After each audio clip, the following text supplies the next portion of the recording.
고대인 여러분 안녕하세요. KUBS와 총장선거 대응위원회가 주관하는 제21대 총장선거 방송의 사회를 맡은 고려대학교 교육방송국의 보도부장 유혜원입니다. 이번 총장선거 방송은 크게 두 가지 파트로 구성됩니다.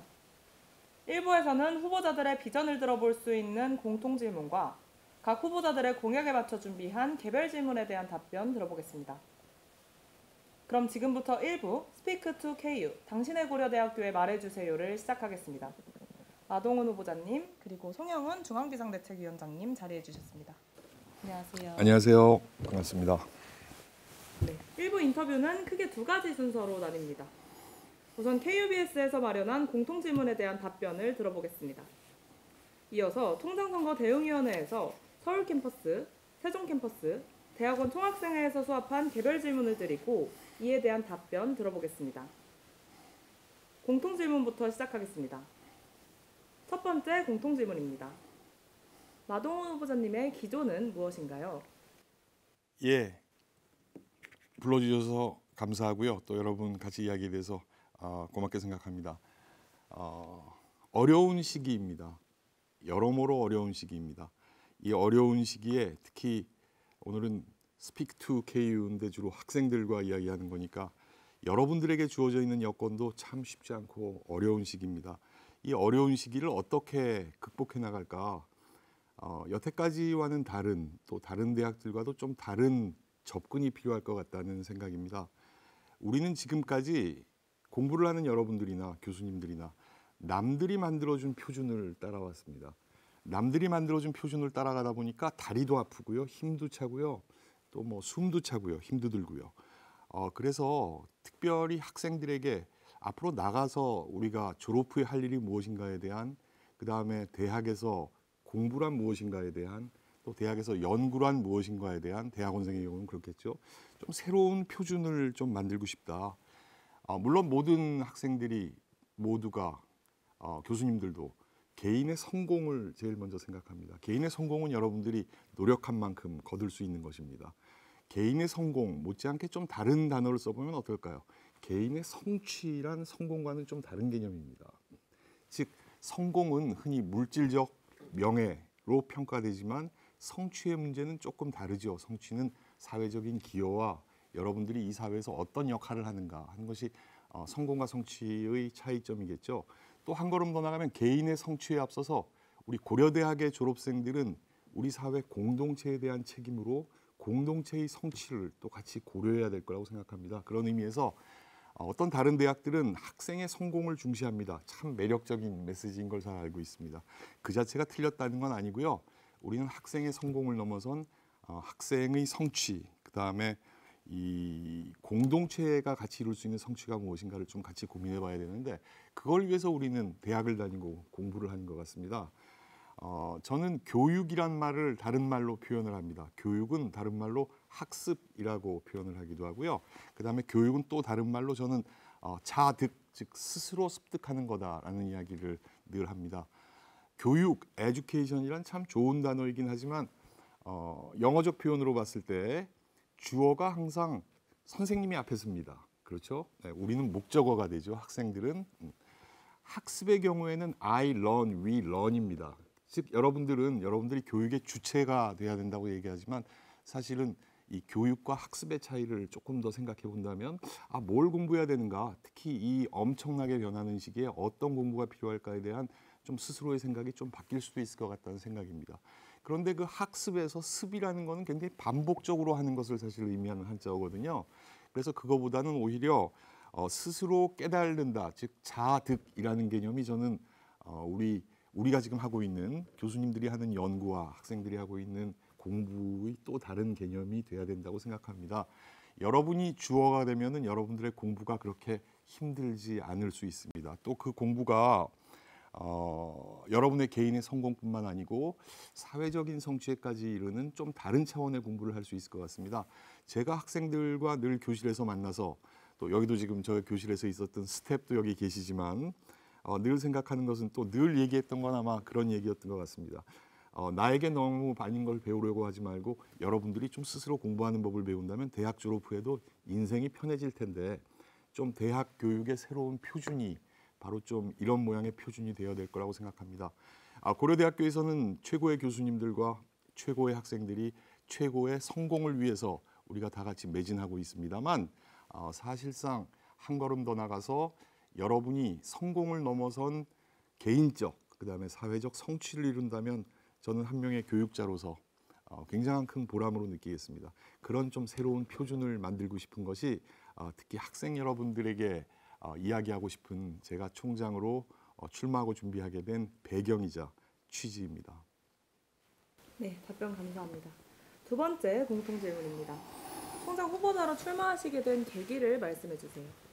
예, 총장 후보로 출마하게 된 계기 조금 저의 삶의 궤적이 조금 나와야 될 것 같습니다. 저는 모교 고려대학에서 학부를 마치고 대학원을 마친 이후에 유학을 갈 수 있는 기회가 있었습니다. 당시로서는 모두에게 주어지는 기회가 아니었습니다만 저는 영국의 외무성의 장학금을 받으면서 뭐 집에서 크게 보조를 받지 않고도 공부를 할 수 있는 아주 큰 혜택을 느꼈습니다. 큰 혜택을 받았습니다. 제가 대학원 공부를 외국에서 시작하면서 가장 큰 충격 중에 하나는 교수님과의 첫 번째 만남이었고 그 이후에 몇 년간 제가 풀지 못했던 문제였습니다. 너의 연구 문제는 뭐니? 너는 뭐를 하고 싶니? 저는 그동안 내가 뭐를 하고 싶은지를 생각해 본 적이 사실 없었습니다. 교수님들이 생각하는 중요한 문제가 무엇일까? 교수님들이 생각하는 정답이 무엇일까? 아마 지금 2세대의 학부생들이나 대학원들이 공부했던 거와 사실 비슷한 문제였을 수 있습니다.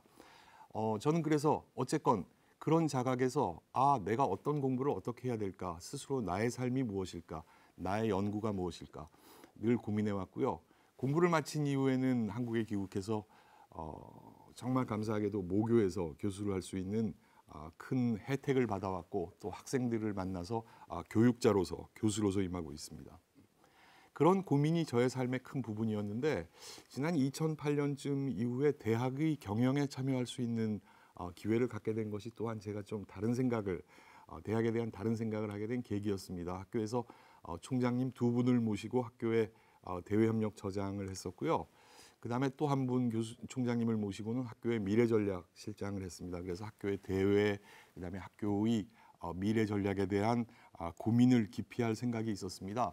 이 생각 중에 이런 과정 속에 제가 생각하게 된 것이 바로 학생 개인의 성공, 교수님 개인의 성공, 못지않게 중요한 것이 성취, 어치브먼트의 문제인데 이 어치브먼트의 문제는 고려대학교의 졸업생이라면, 고려대학교의 교수라면, 학생이라면 누구나 자각하고 생각해야 될 우리 사회에 대한 기여입니다. 우리가 성공한다고 여러분들이 물질적으로나 명예를 추구한다고 그것이 우리가 이 고려대학을 다니는 목적이 아니라고 저는 생각했습니다. 그런 의미에서 저 자신도 저 자신의 개인적 삶의 영역과 그다음에 우리 공동체의 성취에 대한 생각을 해왔습니다. 그게 바로 나 자신이 무엇을 내려놓더라도 조금 더 의미 있는 또 우리 대학의 공동체의 학생들과 교수님들을 좀 도울 수 있는 방법이 없을까 하는 측면에서 제가 불과 몇 년 전에 총장을 준비하는 것이 내 개인의 삶의 희생은 내려놓고라도 이게 큰 명예, 총장 되는 자체가 중요한 게 아니고 정말 어떤 도움을 주고 또 내가 이분들을 통해서 또 나 자신도 배우고 우리 공동체가 더 성숙할 수 있을까라는 고민을 해왔습니다. 또 하나의 총장을 준비하게 된 계기는 답답함이었습니다. 그냥 편하게 말해서 정말 답답함의 이야기인데요. 우리 고려대학교는 이제 몇 년 있으면 120년의 역사를 자랑하는 사립대학입니다. 고려대학교도 중요하지만 저는 한국의 사립대학과 한국의 교육에 관심이 많고 이 대학에 갈 길, 고려대학교를 포함한 관심이 많은데 고려대학교는 사립대학이죠. 국립대학교와는 또 다른 미션이 있다고 저는 생각합니다. 또 다른 비전을 가져야 된다고 생각합니다. 국립서울대학교와 국립카이스트는 좋은 학교입니다. 학교에서 자신의 일을 잘하고 있습니다. 단 국가와 밀접하게 연결될 수밖에 없는 것이 바로 국립대학의 운명이죠. 사립대학의 경우에는 좀 다릅니다. 사립대학은 스스로의 비전을 만들고 스스로의 계획을 만들어서 조금 더 자유롭게 대학에 있는 구성원들을 위해서 교수님들의 연구와 학생들의 교육의 이 수준을 우리가 조정할 수 있는 것이 사립대학이 가지고 있는 우리의 하나의 특혜일 수 있죠. 그런데도 저의 답답함은 엄청난 교육부의 규제입니다. 사립대학은 교육부에서 경상 예산을 후원을 받지 않는데 왜 교육부가 이런 규제를 해야 될까? 이 규제의 틀 속에서 우리가 할 수 있는 것이 할 수 없는 것보다 훨씬 적습니다. 할 수 있는 게 많지가 않아요. 그렇다면 우리는 국립대학으로 가야 되나라는 생각도 해봤고요. 그렇지만 우리는 사립대학으로서의 우리의 장점을 어떻게 잘 살려나갈 수 있을까라는 것이 저의 큰 고민이었습니다.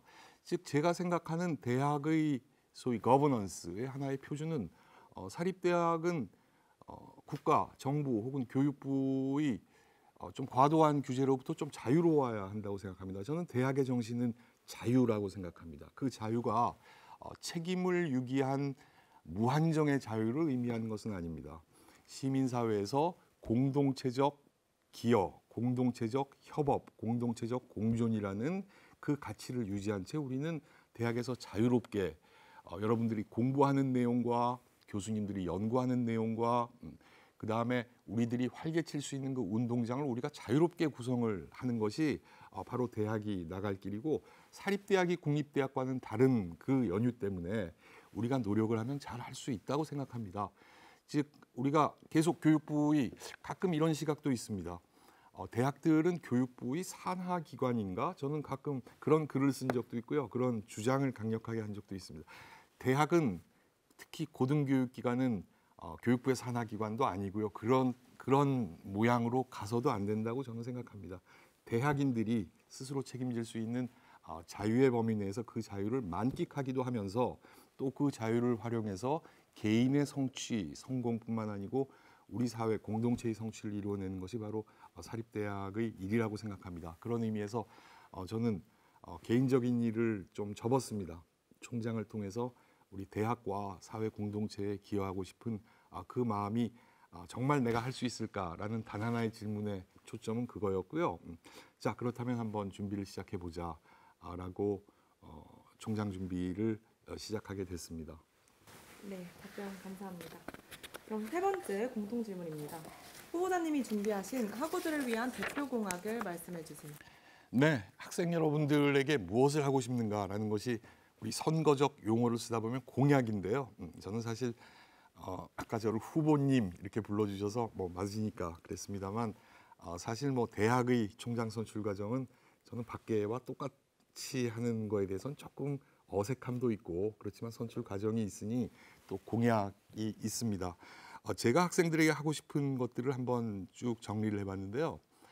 여러분들은 학부생, 대학원생 모두 우리 대학이라는 공간에서 굉장히 오랜 시간을 보냅니다. 4년 동안 또 아침 일찍부터 어떤 학생은 밤 늦게까지. 여러분들이 보내는 대학이라는 공간이 조금 더 여러분들 몸에 맞는 옷이었으면 좋겠다라는 생각입니다. 제가 어릴 때 아버지가 좋은 옷을 빌려주셔서 입고 나갔더니 굉장히 힘들더라고요. 또 어떤 때는 좋은 자리에 좀 가고 싶은데 옷이 마땅치 않을 때도 힘들더라고요.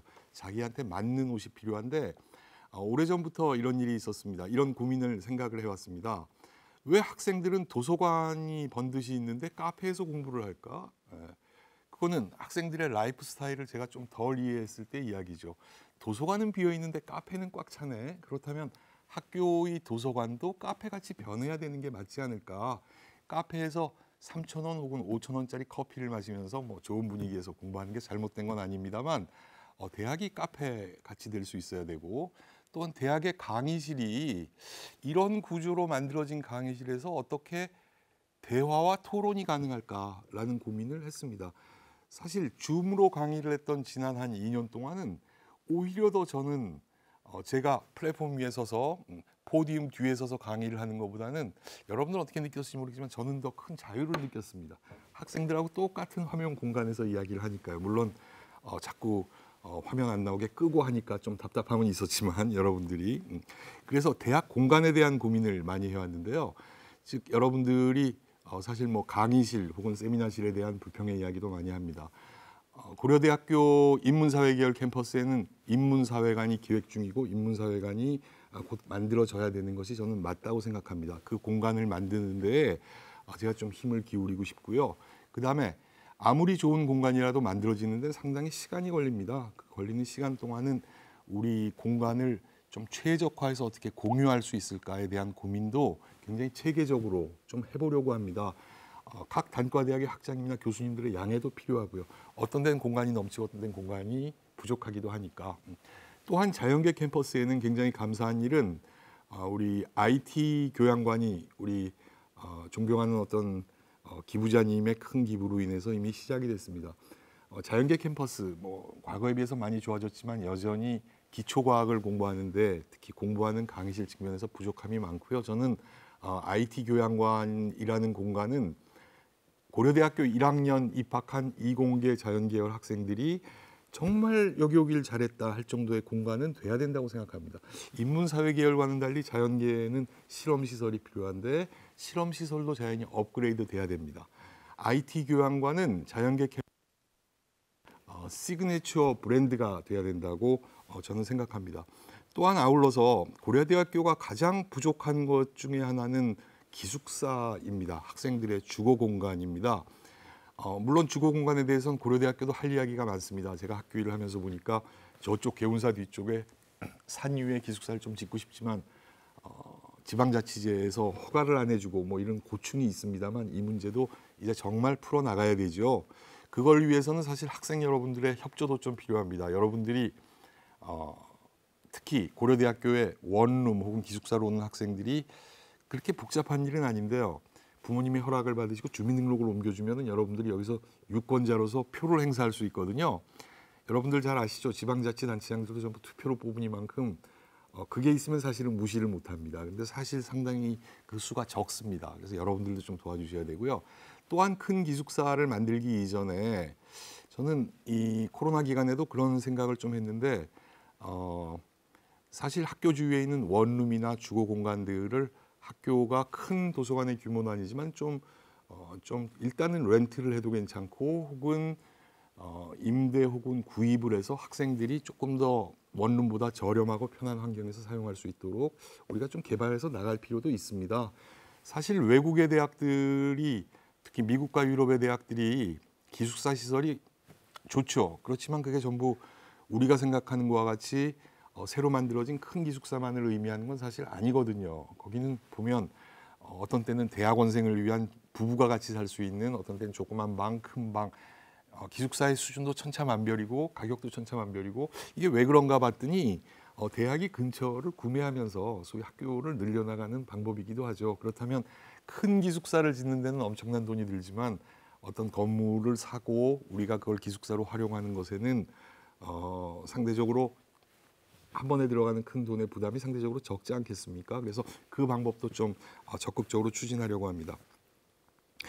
두 번째는 여러분들이 이야기한 학사협의회의 이야기인데요. 저는 분명히 아까 서두에서 말씀드렸습니다만 대학의 공부가 일방적인 교육이 아닌 여러분들이 주어가 되고 주체가 되는 학습 혹은 자득이라는 개념을 쓴다면은 특히 이 학사위원회에서 논의돼야 되는 내용은 사실은 여러분들이 어떻게 조금 더 교육의 중심에 설 수 있을까를 같이 고민해야 되고 좀 더 나은 학습을 위해서 우리가 무엇을 해야 될까 하는 것에 고민의 초점이 맞춰진다면 저는 이 학사협의회를 그냥 정례화하고 법제화하는 것뿐만이 아니고 활성화해서 여러분들 아이디어를 얻고 굉장히 적극적으로 활용해야 되는 것이라고 저는 생각합니다. 또 여러분들이 준 질문들 중심으로 이야기를 하면요.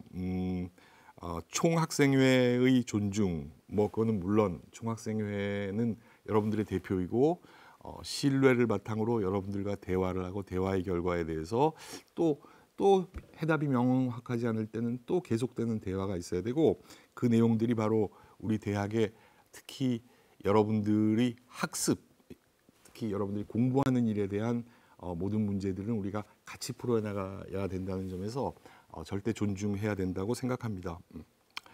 또 여러분들이 저에게 주는 질문이었던가요? 미래의 진로를 위해서 어떤 고민을 할 수 있을까요? 미리 말씀드렸지만 대학 교육은 일방적으로 여러분들이 노트를 잘 해서 대답을 하는 공부로 끝나지가 않습니다. 따라서 여러분들이 조금 더 중심에 서서 어떤 학습을 해야 될까를 저도 늘 고민해 왔는데요. 단순히 클래스에서 교실에서 하는 것을 좀 떠나서 좀 여러분들이 세상을 바꿀 수 있는 교육은 세상을 바꿀 수 있는 리더는 세상을 바꾸는 사람들을 만나보고 세상을 바꾸는 현장을 가봐야 된다고 저는 생각합니다. 저는 고려대학 미디어학부에서 제가 좀 주관이 돼서 2019년부터 외부 기업이 후원해주고 교수님들이 직접 참여해서 학생들 눈높이에서 새로운 현장을 우리가 어떻게 가서 짧은 시간에 공부할 수 있을까? 여러분들이 자유롭게 여행하는 것도 좋지만 교수님들의 손길이 들어가서 같이 우리 프로그램을 만들어 보자 해서 미디어 루키스라는 프로그램을 만든 적이 있습니다. 그 프로그램을 후원하는 데는 꽤 많은 돈이 듭니다만 그 기업의 그 후원해 주시는 기업의 회장님은 너무 보람이 있어서 일반 장학금 말고 이런 거를 계속 좀 후원했으면 좋겠다. 그래서 지금 코로나 때 잠깐 쉬었지만 이제 시즌 2가 시작돼서 또 프로그램이 돌아가고 있고요. 아마 이런 프로그램 계속 가야 될 것 같습니다. 저는 여러분의 진로를 위해서 진로 상담센터나 취업 박람회는 물론 해야 되는 거죠. 그렇지만 좀 파격적인 기회를 여러분들이 가져야 된다고 생각합니다. 세상은 넓습니다. 여러분의 진로를 서울시에 있는 서울 시내에 있는 근교에 있는 대기업 알려진 이름에만 국한시키지 않았으면 좋겠고 그런 의미에서 여러분의 진로를 같이 개척하고 싶습니다.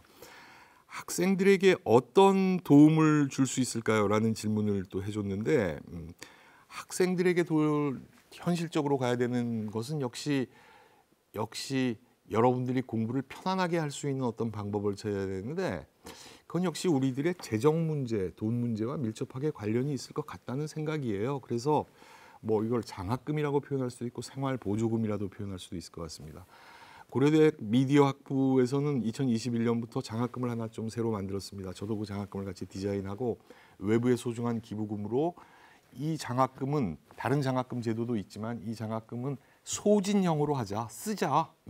쓰면 또 벌린다. 그랬더니 장학금 액수는 점점 늘어나고 있어요. 매년 지금 한 3번, 3학기 진행을 했는데 그래서 우리 미디어 추리라는 이름으로 M추리, M추리라 그러니까 누가 오해하더라고요. 마동훈도 M으로 시작해서 마동훈 추리 아니냐. 왜 당신이 이러냐는 절대 그건 아니고 미디어 추리입니다. 그래서 우리 의과대학의 경우에는 뭐 M추리라는 것도 또 다른 M추리가 되겠죠. 뭐 메디칼 추리도 괜찮고 좀 이런 나무는 그렇지 않습니까? 비유적으로 이야기하면 매년 열리는 과일들을 우리가 따서 먹어야지 가만 놔두면 그냥 썩어 없어집니다. 빨리빨리 먹으면 내년에 또 들어오거든요. 그래서 좀 이런 소진형 장학금을 좀 만들고 싶고요. 또 이미 학교에서 잘 실행하고 있지만 재정의 어려움 때문에 공부를 못하는 학생들을 위해서는 우리가 소위 정의 장학금을 하고 있죠. 그것도 확대해야 되고요. 제가 전에 학교 미래전략실장일 때 우리 총장님과 같이 만든 제도이지만 또 진리장학금 이러한 무엇인가 좀 공부를 하고 학습을 하는 일에 도전을 하고 싶은데 재정이 뒷받침되지 못할 때 교환학생도 있을 수 있겠고 또 다른 일도 있겠죠. 그래서 진리탐구형 장학금을 만들자. 그래서 특별히 한 2가지 장학금을 통해서 여러분들을 도와주고 싶습니다. 뭐 이상의 내용들이 사실 제가 우리 학교에 대한 발전 계획을 만들면서 또 언급했던 내용들이기도 하고요. 그래서 학생들에 대한 공약을 공간, 기숙사와 강의실 문제, 학사협의회, 미래의 진료를 위한 프로그램들, 그다음에 장학금과 생활보조금, 그다음에 학생회와 다양성의 존중 이 한 5가지로 압축적으로 말씀드리고 싶습니다. 네, 답변 감사합니다. 지금까지 총 3가지 질문에 대한 마동훈 후보자님의 답변 들어봤습니다. 마지막 한 가지 공통 질문은 총장선거 대응위원회의 개별 질문이 모두 마무리된 후에 드리도록 하겠습니다. 그럼 이어서 개별 질문과 그에 대한 답변 들어보겠습니다. 먼저 서울 캠퍼스 총학생회가 준비한 질문입니다. 질문은 총 4개이며 쟁점은 차례로 등록금, 소통, 공동체, 그리고 교육입니다. 네, 그러면 서울 캠퍼스 총학생회에서 준비한 첫 번째 질문 드리도록 하겠습니다. 재정 항목에서 구체적으로 교육부의 규제 정책의 변화를 꾀해서 등록금 수입 확대를 표명하셨습니다. 이렇게 등록금의 인상을 표명하셨음에도 불구하고 학생들을 위한 정책은 자료집에서 특별히 보이지 않았습니다. 등록금 수입의 확대에 따른 재정의 증가를 학생들의 교육 환경에 대한 개선이나 제도의 변화, 학생들의 진로에 대한 지원책으로 어떻게 연결시킬 것인지 궁금합니다. 정리하자면 등록금 수입의 확대에 따라 학생들에 대한 교육이나 복지의 질의 향상을 어떻게 도모하실 계획이신가요? 네, 질문 고맙습니다. 제가 학교를 위해서 준비한 발전계획서의 내용을 보시고 해주신 질문인 것 같은데 사실 좀 잘못 읽었던 것 같아요. 네, 그래서 나도 오해의 소지가 있나 봤더니 나는 정확하게 썼는데 등록금을 올린다고 저는 이야기를 한 적도 없고 등록금을 올려야 된다고 생각하지도 않습니다. 고려대학교 같은 대학교에서는 등록금의 비중이 더 줄어들어야 된다고 생각합니다. 그래서 제가 가지고 있는 자료 제가 정리하고 정리도 그냥 베낀 게 아니고 저도 고민을 많이 했는데요. 그 자료에 보면 등록금과 수업료의 수입이 한 13% 정도는 4년 이내에 높아져야 되겠다라는 것은 개별 학생의 등록금을 높이자는 게 아니고 개별 학생들인 여러분들 이외의 외국인 학생들의 유입으로 인한 등록금 전체 수익이 조금은 높아져야 될 것 같다라는 생각입니다. 그런 의미에서 보면은 그래서 제가 제시한 자료를 잘 보면은 등록금 수입료 확대는 한 4년 동안 13%. 그런데 4년 동안 13% 개별 학생의 등록금을 올린다는 얘기는 절대 아니었으니까 그 오해는 좀 그렇게 이해를 해주셨으면 좋겠고요. 그 대신 정말 높여야 되는 것은 우리 연구를 해서 교수님들이 올릴 수 있는 소위 재정상 수익은 많이 높여야 됩니다. 그것은 현재의 약 한 110% 정도까지 올라가야 된다고 저는 생각합니다. 그러면 교수님들이 지금보다 2배 이상의 연구를 해야 됩니까? 사실은 그건 아니고 교수님들이 하시고 있는 개별 연구들을 잘 오거나이징해서 잘 융합적 대형 과제로 만들 때 그 정도의 여지는 보일 것 같다. 교수님들이 개별적으로 하시는 연구는 교수님들의 개별적인 역량으로 하시는 거지만 이것을 같이 엮어서 2배로 만드는 것은 대학에서 해야 될 것 같아요. 그런 거고요. 그다음에 교육의 경우에도 여러분들은 고려대학교에 정규 재학 중인 레귤러 학생들이니 여러분들의 교육 학교에서 제일 중요한 부분입니다만 요즘은 우리 고령화 사회잖아요. 그다음에 요즘에는 대학을 떠나서도 또 계속 공부를 해야 되지요. 이 공부를 어떻게 할 것인가?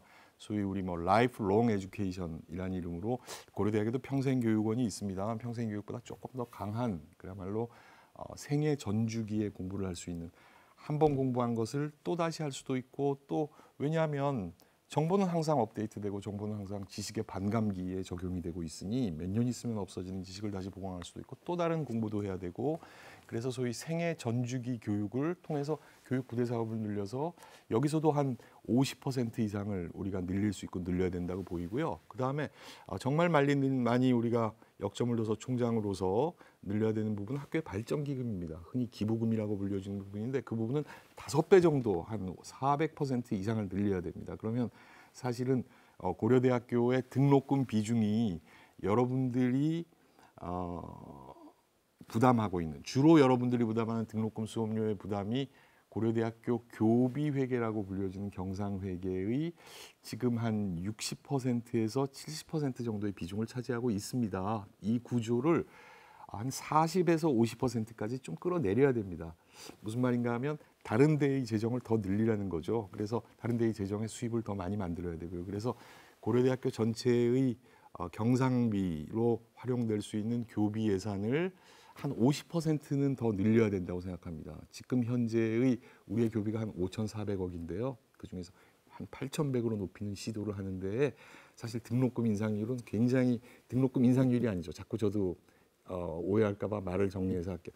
등록금은 사실 올릴 수도 없고 올리는 것이 학교로도 굉장히 부담이 됩니다. 그거보다는 다른 데서 높이는 것이고 단 우수한 외국인 학생들이 유입됐을 때 등록금 그것도 똑같은 등록금이죠. 또 수업료의 수입이 한 그 정도 오를 것 같다. 이런 추정입니다. 결국은 뒤에 또 다른 질문들도 있겠지만 학생들을 위한 장학금 혹은 복지, 기타 등등 미디어 루키스 같은 프로그램인데 이걸 위해서 학교는 돈이 필요하거든요. 그걸 여러분 등록금에서 한다는 게 아니고 등록금이 차지하는 전체 교비에서의 비중은 60, 70에서 40, 50으로 줄어들어야 된다고 저는 생각하고 그 자료가 오늘 다 이야기하지 못하지만 저는 좀 계산기도 들으면서 잘해봤습니다. 다시 한번 봐주셨으면 좋겠습니다. 네, 답변 감사합니다. 그럼 이어서 두 번째 질문 드리도록 하겠습니다. 서울 캠퍼스 총학생회에서는 후보자분들께 3대 공약 요구안이라는 이름으로 인문사회관 및 사이언스 파이파크 준공을 통한 학생들의 수업권 보장, 학사제도 협의회 법제화 및 정례화를 통한 학생들의 의견 반영, 기숙사 신축을 통한 주거난 해결을 요구했습니다. 이러한 저희의 요구에 대해서 총장이 되신다면 어떻게 응답하실 계획이신가요? 네, 세 가지 질문 잘 들었고요. 아까 부분적으로 대답한 것입니다만 조금 더 간략하게 이야기하자면 첫째, 학생들은 수업권이라고 이야기를 하지만 저는 사실 수업 되게 안 좋아합니다. 그 단어는 제 개인적인 생각이기도 하지만 수업은 뭔가를 받으러 가는 건데 여러분들이 학습의 주체가 돼야 된다니까요. 그래서 여러분들이 중심이 돼서 하는 뭐 학습권 혹은 뭐 자득권이라고 조금 용어를 바꿨으면 좋겠는데 어쨌건 무슨 취지인지는 제가 이해가 되니까요. 여러분들의 아까도 잠시 말씀드렸지만 여러분들이 쾌적하게 공부할 수 있는 공간이 특히 고려대학교 인문사회 계열에서는 이쪽 미디어관과 뭐 정경대와 문과대 쪽이 좀 부족한 게 사실이고요. 자연계열도 부족한 게 사실입니다. 그래서 인문사회과는 사실 굉장히 많은 비용을 소요하는 큰 과제이지만 뭐 우리 정경대 문과대 교수님들하고도 이야기하고 있지만 그 건물을 반드시 임기 중에 건축해야 되는 게 맞습니다. 그렇게 생각하고요. 단 학교의 건축에 대한 걱정을 누가 해야 될까요? 이 프로그램은 여러분들 학생들을 주로 대상으로 하는 프로그램입니다만 사실 그 걱정은 총장이 해야 되고 총장이 해결해야 될 문제이지 교수님들이 해결해야 될 문제는 아닌데 우리 교수님들이 이로 인해서 좀 압박도 많이 받으세요. 우리가 어떻게 돈을 모을까? 교수님들의 주업은 외부에서 돈을 충당해서 하는 게 아니고 연구와 교육에 매진하시는 게 맞죠. 그래서 교수님 부담 덜어드리고 그건 정말 총장이 해야 될 일이고요.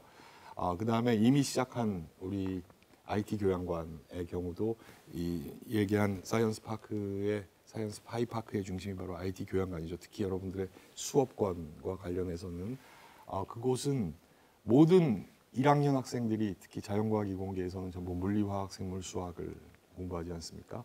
1학년 학생들이 들어와서 공부하는데 어떻게 최적화된 모델이 될 수 있을까를 고민해야 될 것 같습니다. 특히 이 문제 관련해서는 여러분들에게 얘기하고 싶은 것은 학교의 건물은 여러분의 등록금으로 절대 짓지 않습니다. 지을 여력이 안 되고요.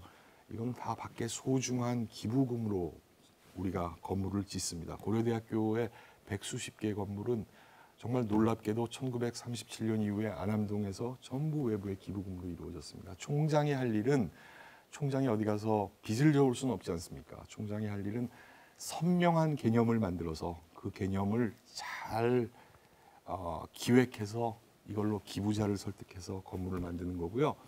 저는 고려대학교 미디어관, 지금 여러분들이 있는 이 공간이죠. 이 공간에 이 미디어관이 들어섰는데도 이 KUBS 스튜디오가 들어섰을 때도 사실 고민을 많이 했고 저 혼자 한 건 아니죠. 뭐 미디어학부 교수님들이 같이 해왔지만 그때도 생각했습니다. 왜 교수가 일개 교수가 건물까지 신경 써야 될까? 외국엔 없는 경우이거든요. 근데 어쨌건 뭐 그랬던 경험들을 바탕으로 이 두 가지는 정말 여러분들이 소위 수업권을 위해서 꼭 지어야 되는 거라고 생각합니다. 네. 두 번째는 학사제도 협의회인데 아까 말씀드렸지만 더 좋은 학습을 위한 학생과 대학 총장, 그다음에 여러분 총장을 대신해서 학생처장님 혹은 교무처장님이 혹은 부총장님이 하셔야 될 일이라면 그거는 당연히 법제화하고 장려화하는 것을 총장이 오히려 주관해서 해야 될 일이라고 생각합니다. 세 번째, 기숙사 확충의 이야기 여러분께 이미 말씀드렸는데 우리 기숙사가 부족하다는 게 우리의 약점이고요. 그래서 학생들이 조금 더 쾌적하게 공부할 수 있도록 기숙사 확충에 대한 장기 계획과 아울러 학교 주위에 있는 소위 원룸 주거 공간들을 우리가 어떻게 좀 잘 우리가 매입해서 활용할 수 있을까라는 방법까지도 좀 구체적으로 살펴보겠습니다. 이 문제는 좀 시간과 인내가 필요한 문제이고 또 아까도 말씀드렸지만 주민등록 이전 클릭해 주시고 주민등록 이전 등으로 여러분들도 또 도와주지 않으면 그건 뭐 현실 정치가 그렇잖아요. 여기 지방자치단체장들과 국회의원님들은 훌륭하신 분들이지만 유권자를 위해서 일할 수밖에 없는 구조라는 걸 우리가 또 거꾸로 활용해야죠. 정말 그건 여러분들의 도움이 절실한 문제입니다. 다음 질문으로 넘어가 되겠습니까? 네, 답변 감사합니다. 그럼 다음으로 세 번째 질문 드리도록 하겠습니다. 다른 고대, 새로운 표준 파트 공동체 부분에서 다른 대학은 다양한 배경을 가진 구성원의 생각을 존중합니다. 상대적으로 소수인 여성 교수님, 여성 직원 선생님, 외국인 교수님의 생각과 의견이 존중되어야 합니다. 대학의 주요 보직의 30%는 여성 교수님들이 담당하는 것이 이상적입니다. 이를 추진하겠습니다. 라고 말씀하셨습니다. 대학의 혁신을 위해서는 최대한 구성원 모두의 의견을 존중할 필요가 있다는 점에 대해서는 깊이 공감하는 부분이지만 이를 위해서 주요 보직의 일정 비율을 특정 성별 교수님으로 채우는 것은 능력주의여야 할 대학 내 업무에 혼란을 빚을 수 있으며 자칫 역차별 및 갈등의 원인이 될 수 있을 듯 보입니다. 이 점에 대한 의견과 30%라는 수치가 이상적이라고 생각하신 구체적인 이유에 대해서 말씀해 주시면 감사하겠습니다. 대단히 예리한 질문입니다. 아주 질문 자체에 제가 감동했습니다. 아까 쉬는 시간에 잠깐 이야기했지만 소위 능력주의라는 얘기를 가장 명쾌하게 설명한 분은 하버드 대학의 마이클 샌들인데요. 뭐 아주 타당하고 좋은 지적이고요. 근데 뭐 저도 이 문제에 대해서는 좀 자신 있게 할 말들이 있습니다.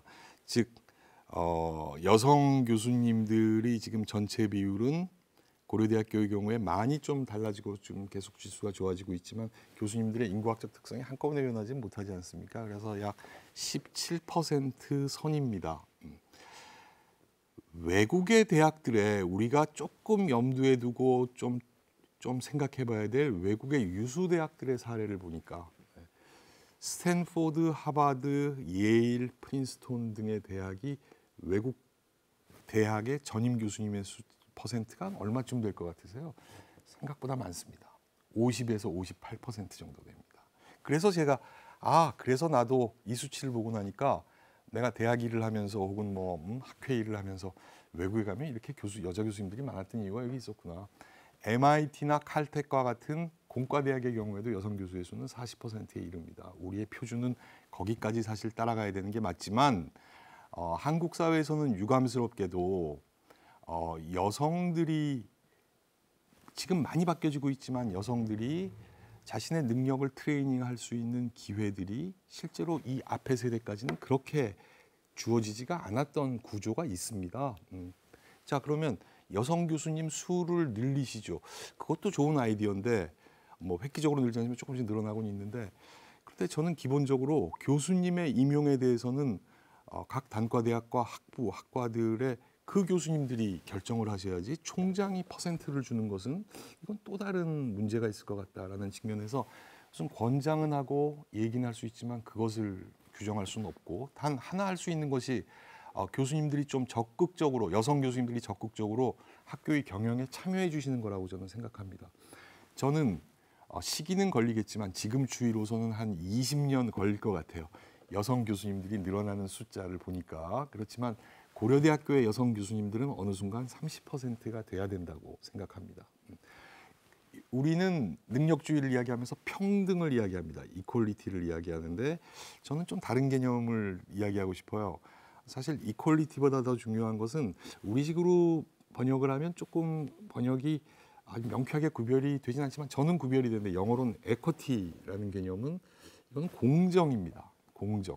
평등은 기계적인 평등으로 우리가 남녀 똑같은 투표권을 역사적 어떤 시점에 미국 유럽 사회가 갖게 됐을 때 그거는 평등한 거라고 우리 이야기를 하죠. 그렇지만 공정이란 좀 다른 이야기입니다. 공정은 공정이라는 이름 하에 소위 어퍼머티브 액션이 나올 수 있는 거고 공정이라는 이름 하에 소위 여성 보직 교수님들이 조금 더 많이 일을 해주셨으면 좋겠다라는 게 또 하나의 생각이고 또 하나는 저의 또 학교에서 학교 일을 하면서 또 교수로 살면서의 경험인데요.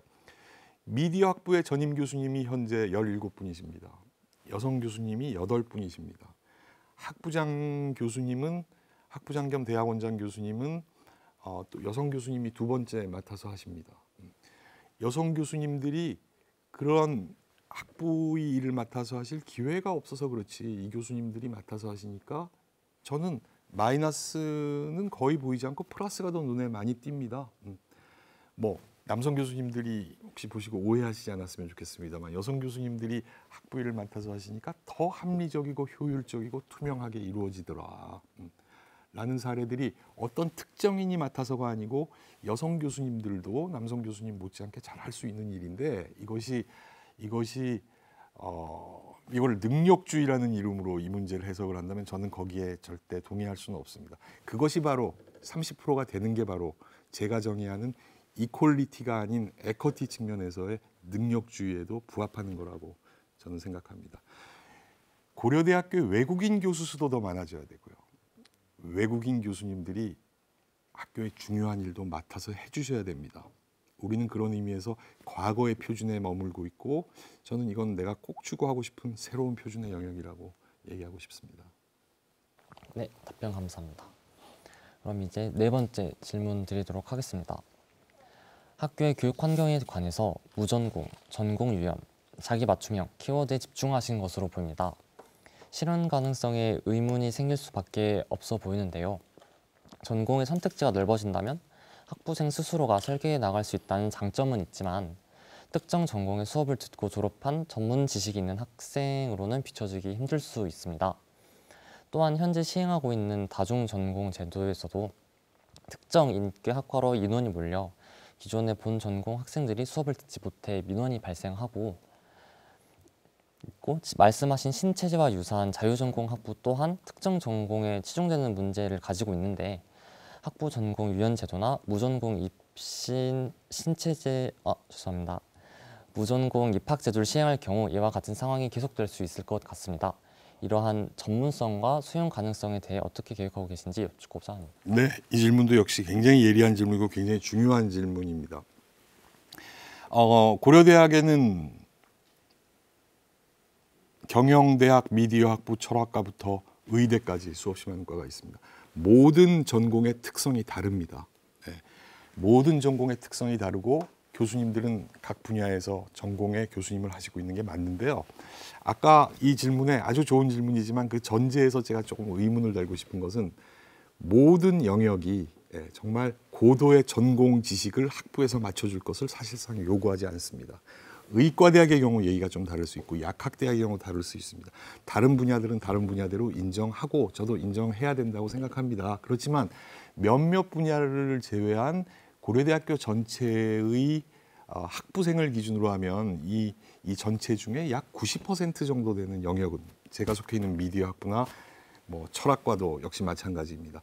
어떤 특정한 전공의 학부에서 전문적인 지식을 쌓는 것이 가능하지도 않고 또한 사회도 그걸 요구하지 않습니다. 그 사회란 조금 더 쉽게 얘기할까요? 기업으로 이야기해 보죠.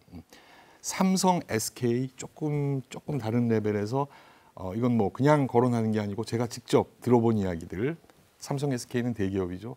한국투자신탁이라는 또 중요한 금융회사가 있습니다. 카카오는 또 다른 직업군입니다. 이런 회사들에서는 학부 학생들의 전문적인 지식을 보고 진로와 관련해서 학생들을 전문적인 지식 때문에 결코 채용하지 않습니다. 근데 이런 이야기를 저도 정말 오래전부터 특히 지금 사회와 기업의 니드가 달라지고 기업 환경이 달라지고 오래전부터 이야기하지만 학생들은 그 앞에서 지금같이 끄떡끄떡 해줘요. 근데 금방 잊어버려요. 금방 잊어버려요. 정말 전문적인 공부는 사실은 대학원 이후에 필요합니다. 과거에 우리 부모님 세대, 여러분들의 부모님 세대에는 대학에서 전문적인 지식을 가르쳐 주기를 원했어요. 왜냐하면 대학 이후에 대학원 진학률이 낮으니 그나마 우리가 가지고 있는 전문 지식이었지만 사실은 그렇지 않습니다. 지금 여기서 이 질문에서 얘기한 수용 가능성은 외부에서의 수용 가능성을 이야기하는 것 같은데 외부에서의 소위 전문적인 지식을 가지지 않는 학생들을 수용할까? 그럼 가서 물어보면 세상은 많이 변했습니다. 그래서 현실적으로 제가 이야기하는 무전공, 전공 유연, 자기 맞춤형은 미래의 교육을 위해서가 아니고 미래의 고대가 아닌 현재의 고대, 여기 있는 재학생 여러분을 위해서도 여러분을 위해서 해야 되는 겁니다. 저는 늘 이렇게 생각합니다. 세상 일을 해결하고 부딪히다 보면 본질적인 것이 있고 비본질적인 것이 있습니다. 우리는 가끔 비본질적인 데에 에너지를 쏟으면서 싸움도 하고 본질적인 건 그냥 뭐 어영부영 넘어가기도 하고 이런 경우가 있습니다. 이거는 본질의 문제라고 저는 생각합니다. 이거는 세상이 그렇게 바뀌어지고 있고 혹시 여러분들이 중고등학교 때 혹은 대학교 때 여러분들 부모님 세대의 영향으로 똑같이 이렇게 생각하면 이 생각이 바뀌지 않으면 우리가 생존하기가 힘들어요. 즉 전문적인 지식보다 중요한 것은 지식의 반감기 시대에 지식을 빨리 습득해서 여러분들의 지식으로 만들어서 그것을 활용할 수 있는 능력을 배워야 되고 그것이 다른 말로 하면 문제 해결 능력입니다. 경제학, 철학, 미디어를 넘나들면서 공부를 할 수 있어야 되고 응용과학뿐만 아니고 순수 학문인 철학과 문학까지도 여러분들이 공부를 해야 되고 대학이 존재하는 이유가 그거거든요. 그래서 저는 이런 문제에 대해서 여러분들과 특히 아까 말한 학습권과 관련해서 학생들과 좀 토론을 많이 하고 싶고요. 또 여러분의 얘기도 경청하고 싶고요. 현실은 현실이지만 여러분들이 생각하는 현실과 실제 밖의 현실이 다르다면 저는 그 이야기를 해줘야 될 책임도 있지 않겠습니까? 그래서 물론 모두가 다 이렇게 할 수는 없지만 우리는 본질적인 면에서 저는 이거는 반드시 여러분들을 위해서 해야 되는 거라고 생각을 하고요. 그 다음에 이제 아까도 잠깐 얘기했지만 수강 신청이 힘들고 한쪽으로 쏠리고 하는 문제들은 저는 그거는 사실은 조금은 본질에 비해서는 비본질적인 문제라고 생각합니다. 그 문제는 풀 수 있습니다. 대형 강의도 만들려면 만들어야 되고요. 큰 대형 강의에서 강의하고 작은 교실에서 교수님과 토론하고 문제풀이를 하는 강의실도 있어야 되고요. 대학은 훨씬 지금보다 훨씬 더 유연해져야 되고요. 유연해서 우리가 그때그때 맞춰가는 것은 비본질적인 거니까 조금씩 바꿔갈 수 있는 건데 그렇다고 저는 본질적인 문제인 이것을 포기할 수 없다고 생각합니다. 아까 물어본 질문의 명쾌한 키워드인 전문성, 이제는 전문성의 문제를 다시 봐야 될 때가 왔다는 게 제 답이고, 수용 가능성, 밖에 가서 물어보면 특히 직접 취업 현장에는 여러분 선배들에게는 왜 안 물어보는지 모르겠어요. 왜 여러분들끼리 끙끙 앓으면서 전문적 교육이 필요합니다라고 생각할지 모르겠는데, 전문성도 필요하지만 그 전문적인 지식은 우리가 계속 학교를 졸업한 이후에도 보완해야 되는 것이 대학의 학부 4학년에서 다 해결되는 것이 아닌 늘 부족한 영역이라고 저는 생각합니다. 따라서 아주 좋은 질문이고요. 네, 또 이런 질문에 대해서 얘기할 수 있는 기회 준 거에 대해서 또 고맙게 생각합니다. 네, 답변 감사합니다. 네, 지금까지 서울 캠퍼스 총학생회 질문에 대한 답변이었습니다. 다음은 세종 캠퍼스 총학생회가 준비한 질문입니다. 네, 그러면 세종 캠퍼스 총학생회에서 준비해 주신 첫 번째 질문 드리도록 하겠습니다.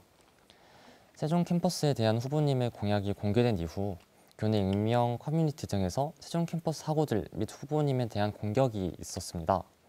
세종 캠퍼스의 이원화 캠퍼스화 및 차별 철폐에 대한 단순 공약 제시만으로도 혐오 발언이 난무하는 현재 상황 속에서 차별 철폐 및 관련 갈등 해결을 위해 세종 캠퍼스가 진정한 쌍둥이 호랑이로 나아가기 위해 가장 필요한 것은 무엇이라고 생각하시는지 궁금합니다. 네, 역시 좋은 질문 해주셨습니다. 여러분, 길가에 지나다니는 유기견이 공격을 할 때는 왜 공격하죠? 유기견들이 공격을 할 때는 뭔가 사람들이 좀 장난을 치거나 좀 위협을 하면은 자신을 방어하기 위해서 두려움 때문에 공격을 합니다. 저는 뭐 혐오 또 특히 소셜 미디어를 통한 뭐 이런 이야기들은 사실 제가 미디어 전공의 교수 입장에서 이게 왜 나오는 거지? 제가 강의실에 늘 하는 얘기입니다만 뭔가 불확실하니까, 뭔가 불안하니까 그게 불신으로 넘어가서 소위 우리 인포데믹이라고도 이야기하죠. 그 이야기들이 대세가 돼가는 경향이 있는데 우리 코로나 때에 이런 이야기가 도는 것도 역시 우리가 두려움 때문이죠. 뭐를 두려워서 이런 이야기를 하는지 저는 사실 거꾸로 묻고 싶습니다. 이거는 제가 총장을 준비하는 사람으로서가 아니고 제가 오랫동안 가져왔던 생각이고 정말 소신으로 묻고 싶은데요. 고려대학교 세종 캠퍼스가 분교의 지위에서 하나의 독립된 병리 캠퍼스로 가는 길은 이미 세종 교수님들도 같이 합의를 하고 추진했던 일입니다. 2016년부터 아주 좀 강한 드라이브를 걸어서 준비했던 일이고, 따라서 세종 캠퍼스에는 지금 현재 고려대학교에 있는 학과와 똑같은 학과들이 하나도 없습니다. 모두가 다른 전공입니다. 그래서 고려대학교 서울 캠퍼스와 세종 캠퍼스가 교차해서 공부할 수 있는 여건을 만들어 가고 있습니다. 물론 그 지난 시간이 6, 7년밖에 되지 않으니 부족함은 있겠지만 고려대학교 서울 캠퍼스에 있는 소중한 자원과 세종 캠퍼스에 투입된 교수님들과 인프라라는 소중한 자원이 같이 합해졌을 때의 첫 번째 혜택은 서울 캠퍼스 여러분들에게 돌아가는 혜택입니다. 여러분들이 뭐를 두려워하는지, 뭐를 싫어하는지에 대해서 저는 구체적으로 이야기하기 힘듭니다만 대략 짐작이 갑니다. 여러분들이 졸업해서 밖에 나가서 살아야 되는 사회는 고려대학교 서울 캠퍼스의 졸업생들끼리 절대 사는 세상이 아닙니다.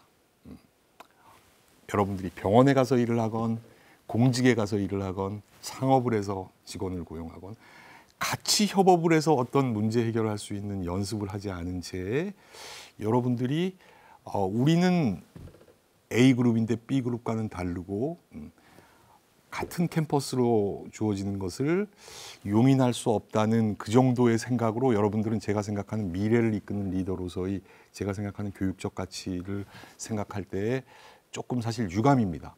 저랑 좀 토론을 해야 되고요. 이런 문제를 어떻게 설득할 것인가? 일반 교수를 하고 있으면 저는 설득할 자리에 있지도 않고 설득할 필요도 없습니다. 총장은 해야 됩니다. 총장은 끝까지 이야기를 듣기도 하고 그거 설득할 수 있는 자신감과 여러분들과 대화할 수 있는 생각이 없다면은 사실은 총장해서 안 된다고 생각합니다. 고려대학교, 자 지금은 이제 여러분들 개인 차원에서 얘기고요.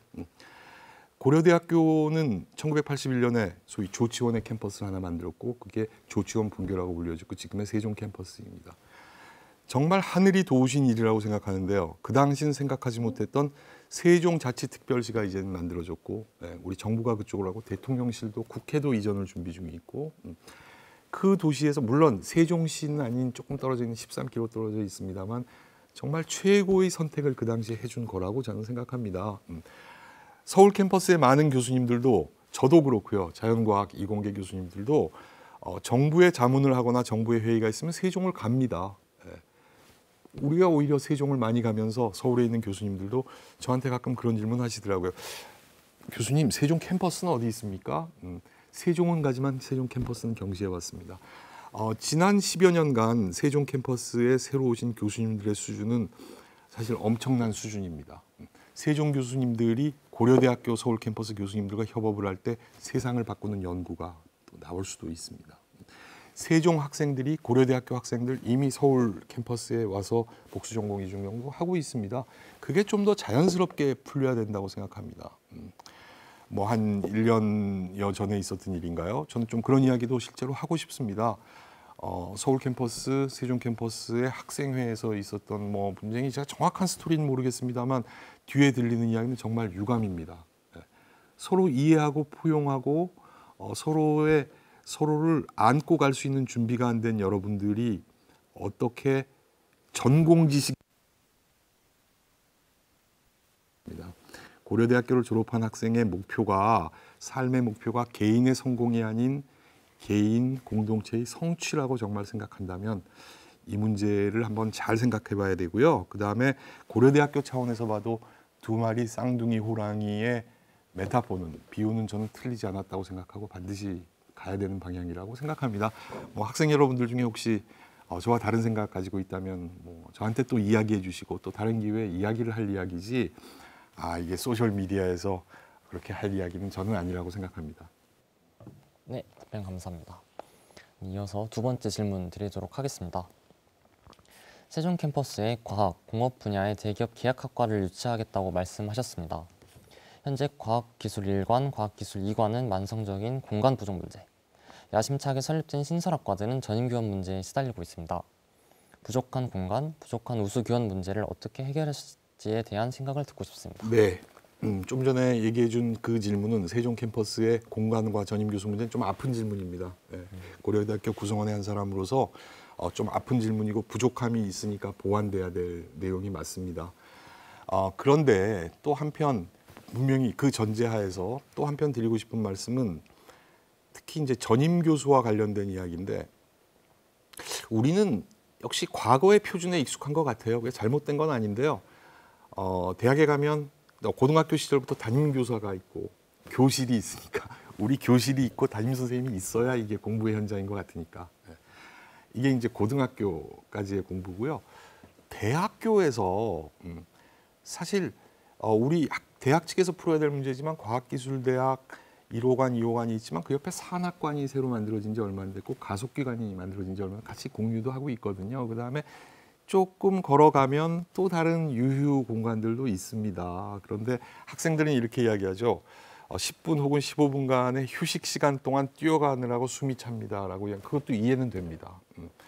자, 그런데 여러분들 학부생들의 시간표를 기준으로 이야기해서 의대생들은 강의 시간이 많지만 학부생 시간 기준이 한 20시간 평균이라고 치죠.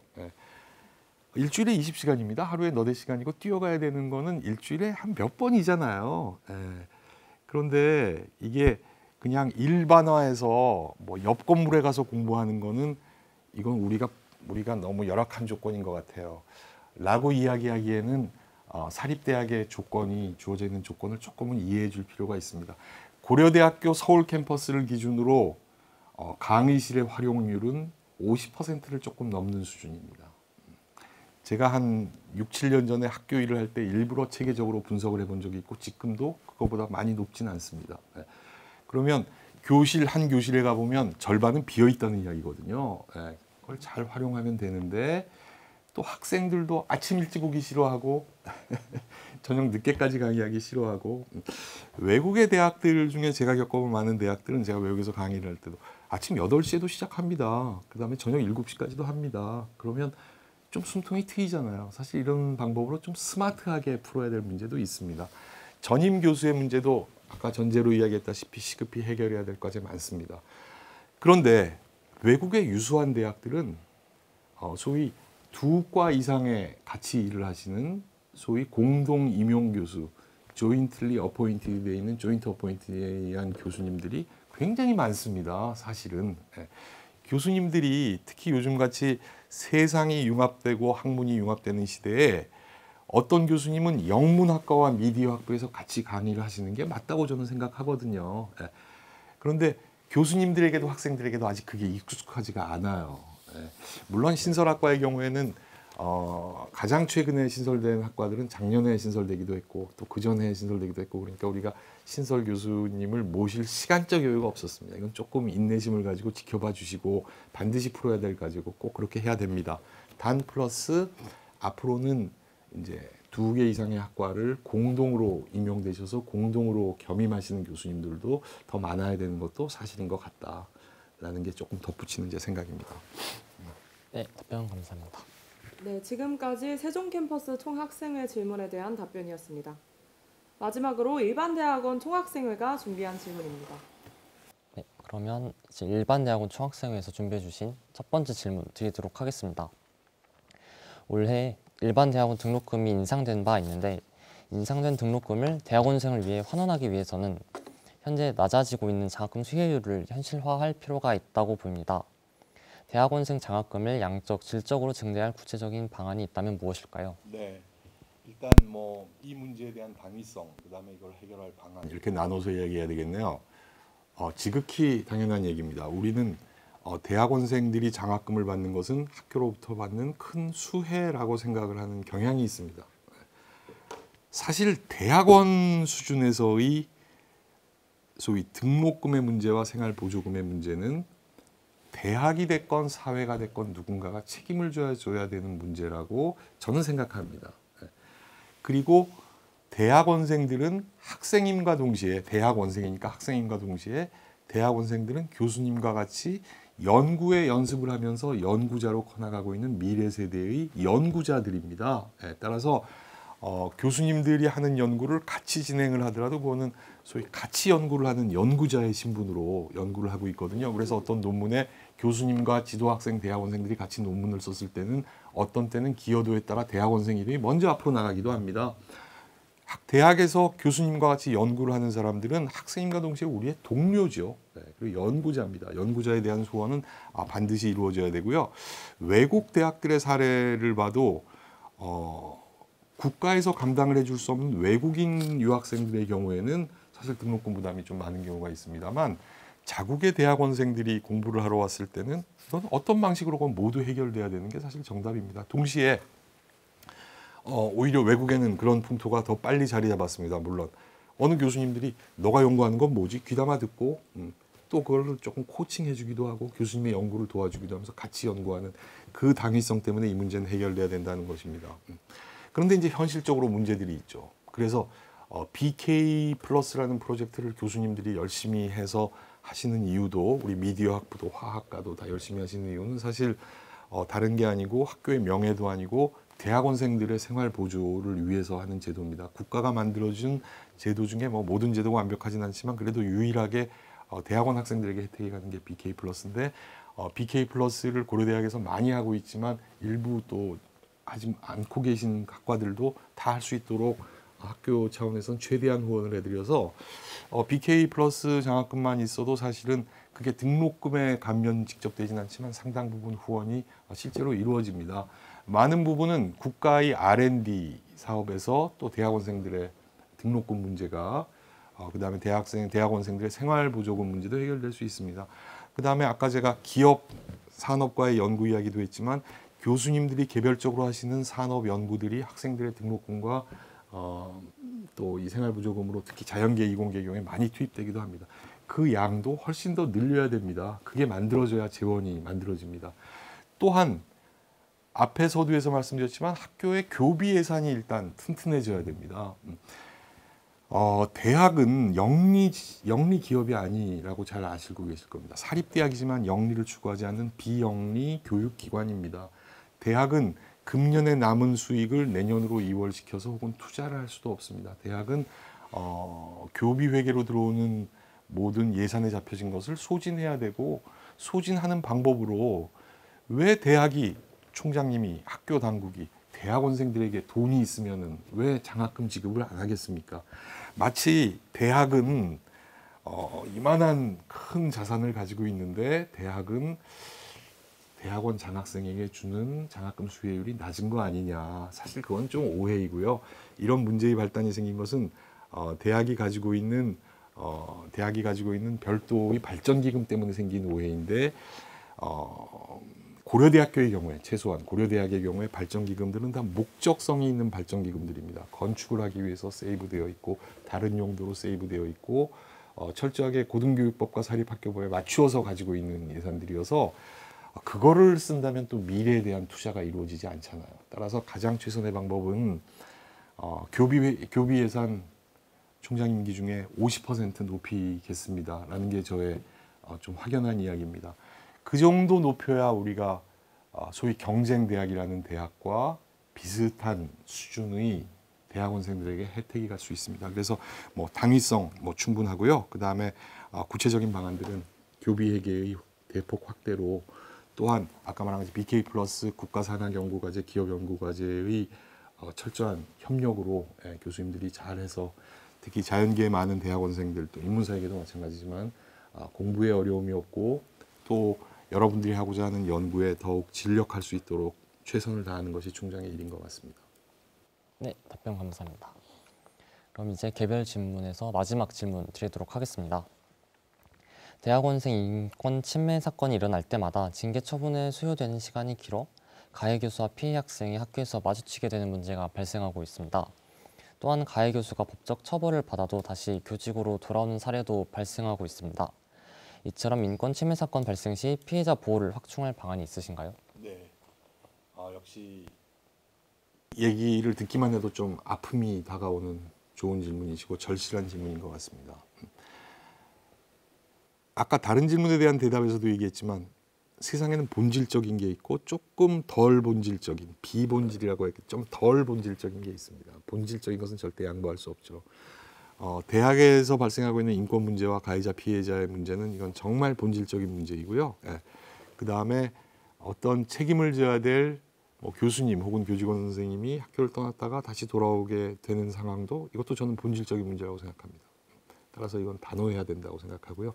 첫 번째 물어본 학교에서 마주친 피해자와 가해자의 분리의 문제인데 제가 학교의 대외협력처장을 맡아서 일했던 기간 동안 2번을 대외협력처장을 2분 총장이 모시고 맡았는데 제가 인권 문제나 성평등 문제의 전문 부서에 있지는 않았지만 제가 늘 관여했던 이유는 늘 또 가슴 아팠던 이유는 이런 문제들이 밖에 나가서 또 밖의 목소리로 들려오는 이야기들을 또 들어줘야 되는 게 저한테는 큰 아픔이고 그래서 저도 많이 배우고 많은 생각을 했었습니다.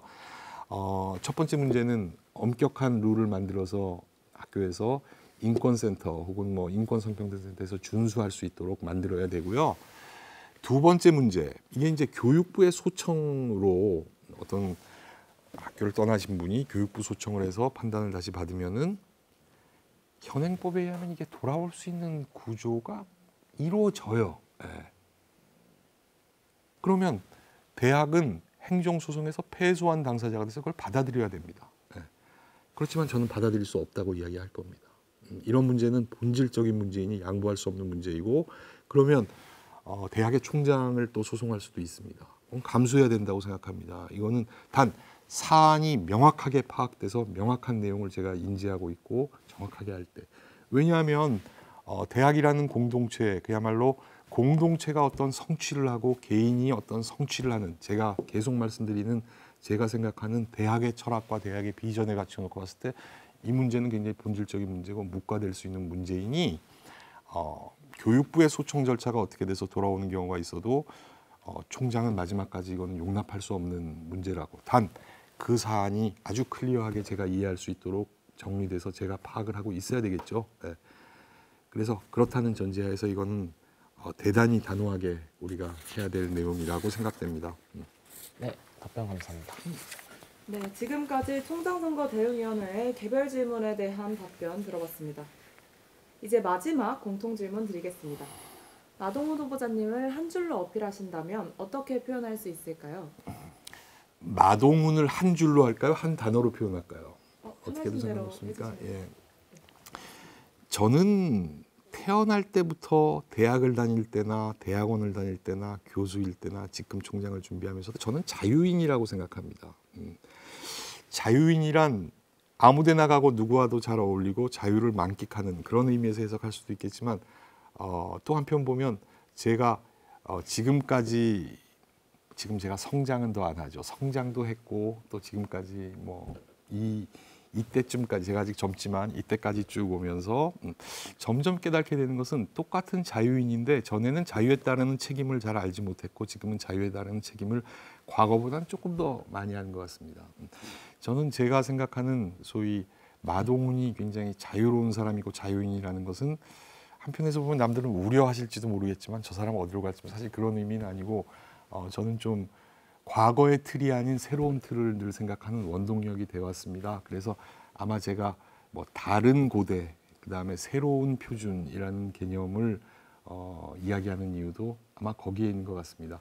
다른 고대 새로운 표준을 만들 때는 자유와 아울러 그 자유를 또 잘 지키고 나갈 책임과 그것과 아울러 또 따라오는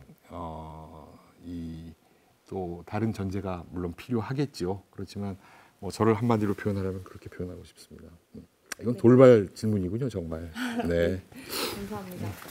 그럼 이상으로 제21대 총장선거 방송 1부는 여기서 마치겠습니다. 네. 2부에서는 공적인 자리에서는 미처 확인해 볼 수 없었던 각 후보자들의 성격, 가치관, 그리고 비전 등을 보여드리는 인터뷰 준비했습니다. KUBS가 준비한 방송이 오는 7일에 진행되는 학생 전체 투표를 앞둔 학우분들에게 도움이 되기를 바랍니다. 시청해주신 고대인 여러분 감사합니다. 감사합니다. 고맙습니다. 네.